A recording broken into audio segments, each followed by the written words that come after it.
Thomas Jefferson made a statement. Here's a man highly regarded in the United States. I mean, there are more statues of him than probably anybody. And he made a statement towards the end of his life.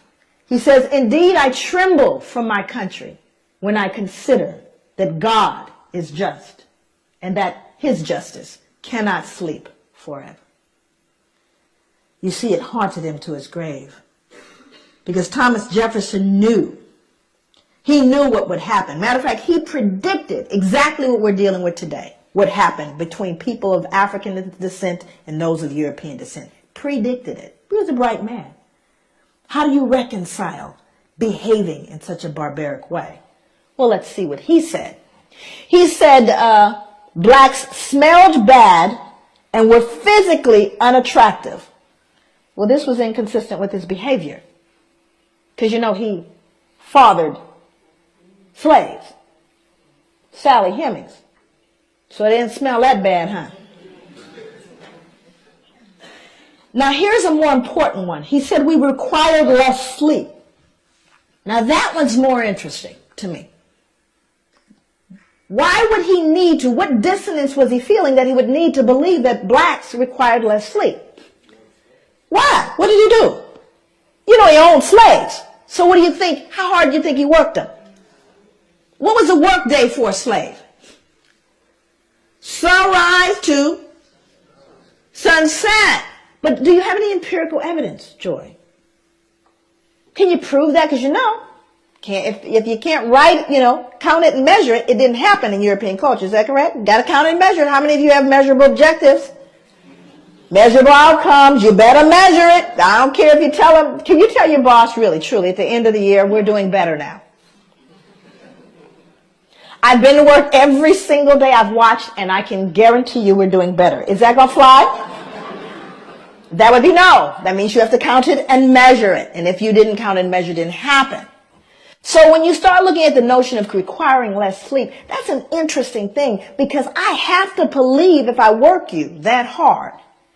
And boy, I got humbled when I found out how hard folks worked in the sugar plantations. Ooh-wee, I got humbled by how hard folks in the Caribbean were worked. What I decided to do is I looked at the Library of Congress. Most of my work over the 9 years that it took to write the book, 6 years of that was research. The other part of it had to do with doing interviews of elders and reading slave narratives, and there are thousands of them. This is just one taken from the Library of Congress. Sarah Gudger from North Carolina wrote, "Never known nothing but work, never knew rest, felt like my back was going to break." Just the gospel truth. Then I looked at what happened in the sugar plantations. And this was amazing. One final set of grim numbers underlines the way slaves on sugar plantations like Covington, was a plantation in Barbados, were systematically worked to an early death. When slavery ended in the United States, slaves imported over the centuries had grown to a population of nearly 4 million.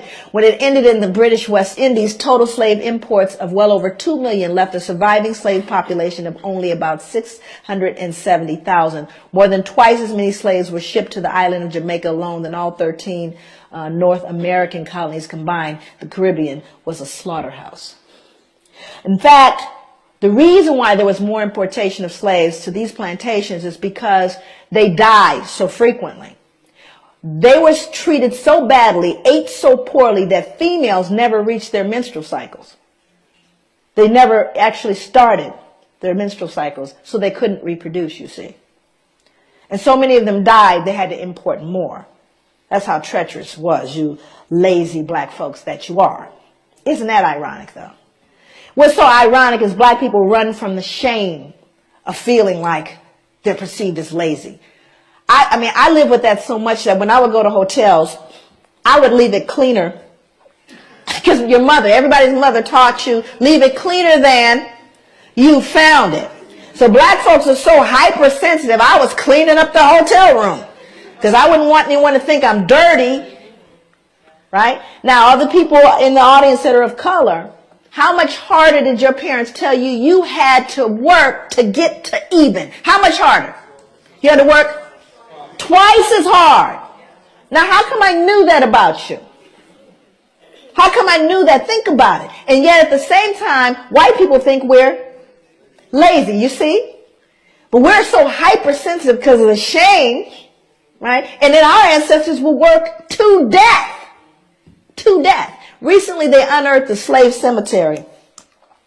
They unearthed actually a slave cemetery in New York City. It's on Wall Street, by the way, in the shadow of the bull. Unearthed a slave cemetery. And they still, to this day, they're struggling. They recently, have done a lot in terms of commemoration. I went to it took me everything to get to it. They had it blocked off so you couldn't get to it.